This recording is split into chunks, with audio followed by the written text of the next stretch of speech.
মাগরিবের নামাজ পইরা অনেকে মুরব্বীরা সুবহানাল্লাহ আলহামদুলিল্লাহ তাসবিহ পড়ে মাগরিবের পরে বৈশা বৈশা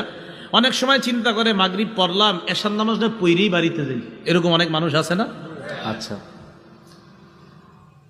আবু বুরদা রাদিয়াল্লাহু তাআলা আনহুর আব্বা বলেন, সাল্লাইনা মা রাসূলিল্লাহি সাল্লাল্লাহু আলাইহি ওয়াসাল্লাম আল মাগরিব অথবা সাল্লাইনাল মাগরিবা মা রাসূলিল্লাহি সাল্লাল্লাহু আলাইহি ওয়াসাল্লাম,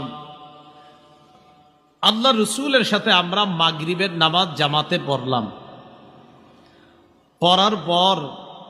মসজিদে আমরা কয়েকজন মুসল্লি বসা,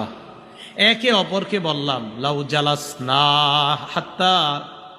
নুসাল্লিয়া মা রাসূলিল্লাহি সাল্লাল্লাহু আলাইহি ওয়াসাল্লাম আল ইশা,